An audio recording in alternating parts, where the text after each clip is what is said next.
Exodus chapter 4. Moses answered, "What if they do not believe me or listen to me and say, 'The Lord did not appear to you'?" Then the Lord said to him, "What is that in your hand?" "A staff," he replied. The Lord said, "Throw it on the ground." Moses threw it on the ground, and it became a snake, and he ran from it. Then the Lord said to him, "Reach out your hand and take it by the tail." So Moses reached out and took hold of the snake, and it turned back into a staff in his hand. "This," said the Lord, "is so that they may believe that the Lord, the God of their fathers, the God of Abraham, the God of Isaac and the God of Jacob, has appeared to you." Then the Lord said, "Put your hand inside your cloak." So Moses put his hand into his cloak, and when he took it out, the skin was leprous, it had become as white as snow.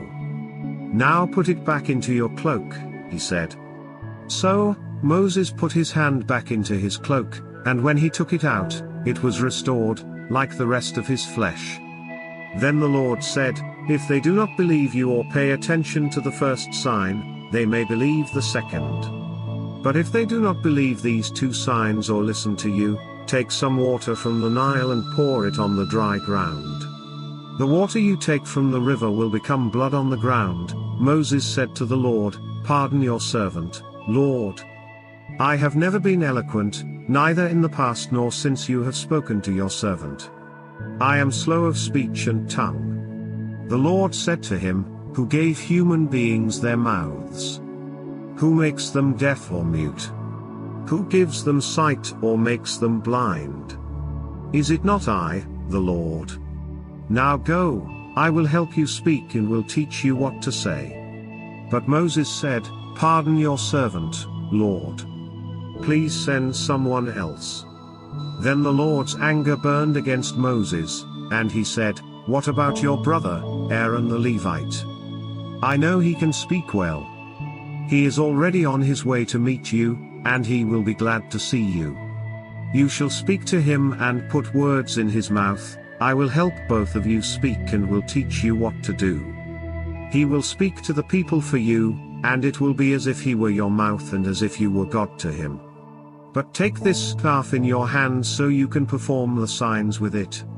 Then Moses went back to Jethro his father-in-law and said to him, "Let me return to my own people in Egypt to see if any of them are still alive." Jethro said, "Go, and I wish you well." Now the Lord had said to Moses in Midian, "Go back to Egypt, for all those who wanted to kill you are dead." So Moses took his wife and sons, put them on a donkey and started back to Egypt. And he took the staff of God in his hand. The Lord said to Moses, "When you return to Egypt, see that you perform before Pharaoh all the wonders I have given you the power to do. But I will harden his heart so that he will not let the people go. Then say to Pharaoh, 'This is what the Lord says, Israel is my firstborn son, and I told you, let my son go, so he may worship me. But you refused to let him go, so I will kill your firstborn son.'" At a lodging place on the way, the Lord met Moses and was about to kill him. But Zipporah took a flint knife, cut off her son's foreskin and touched Moses' feet with it. "Surely you are a bridegroom of blood to me," she said. So the Lord let him alone. At that time, she said bridegroom of blood, referring to circumcision. The Lord said to Aaron, "Go into the wilderness to meet Moses." So he met Moses at the mountain of God and kissed him.